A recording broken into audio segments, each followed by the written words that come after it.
The village of Umunnaka, a place understand the mountains, surrounded by a dense forest that covered a great distance. It was a village rich in culture and agriculture produce. The village itself was small. It had mud huts with thatched roofs, clustered together in a tight circle, as though hiding away from the unknown forces. It was a peaceful village with no wars with its neighboring communities, but the village had its own fears. In the heart of the village stood a grand palace. Its high walls was painted with symbols of power and tradition, a reminder of the authority and power of the king. This village was a beautiful and peaceful place, except that it was ruled by some dangerous traditions that had existed for generations to generations. Every year, a selection of the most beautiful virgins of Umunnaka would be brought before the king.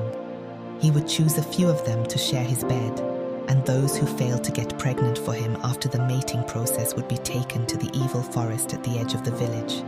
In that forest, they would be sacrificed to the gods, a sacrifice for the long life of the king, in order to ensure his everlasting reign. This practice was steeped in fear, and it was cruel.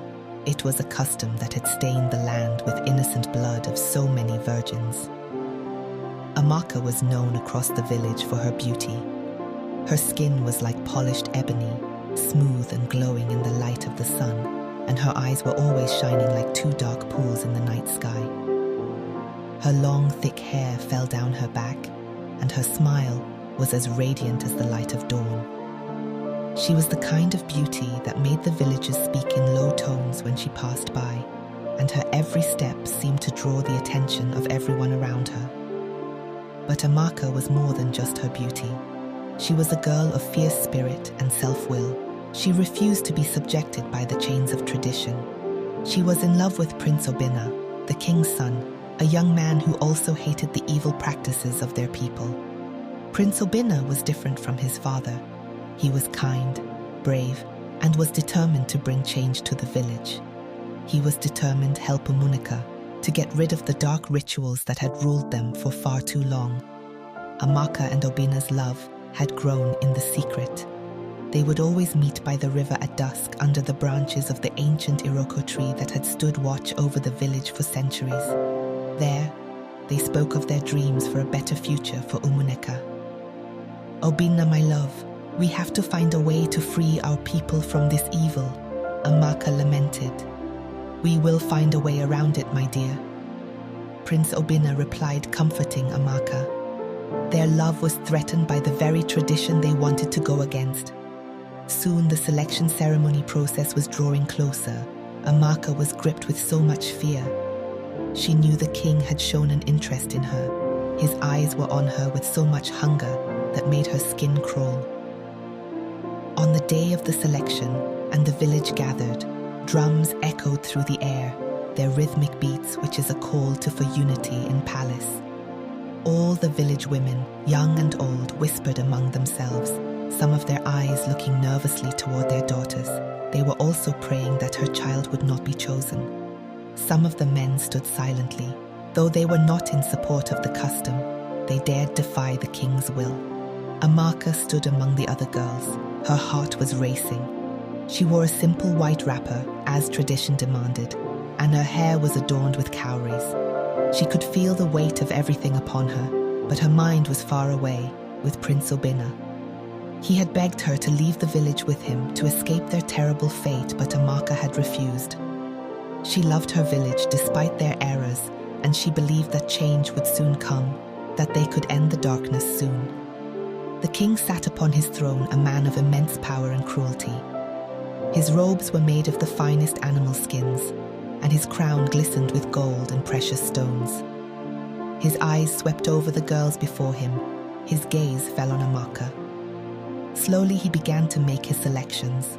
Every way was tensed. He pointed to one girl, then another, each girl trembling at their feet.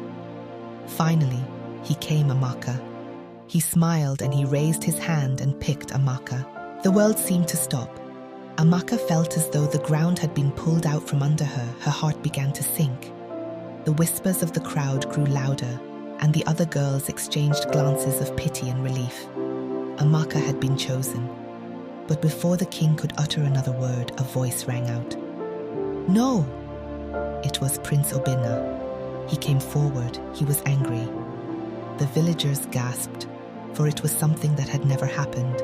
No one had ever challenged the king's selection. "You cannot take her," Obinna said. His voice was steady despite the trembling rage in him. "This practice is evil, and I will not stand by while you subject her to it." The king's face twisted with anger, and he rose from his throne, walking to his son. "How dare you defy me?" he roared. "I am your king, your father, and you will obey my will." "I will not," Obinna shouted back. "This tradition is a curse upon our people. You take these innocent girls, you steal their futures, and for what? To prolong your life? Enough." There was tension everywhere. The villagers watched with wide eyes as father and son stood face to face against each other. The king's hand clenched around his staff, and for a moment it seemed as though he might hit his son. But Obinna did not flinch. He stood firm. His love for Amaka and his desire for justice gave him the strength to challenge the most powerful man in the land. Amaka's heart was filled with hope as she watched the prince fight for her, for all the girls who had been forced into this cruel tradition. She knew that this moment was a turning point for everyone, that the battle between the king and his son would decide not only her fate but the future of Umuneka village itself. The king's eyes was dark, and he raised his hand to silence the mumbling crowd.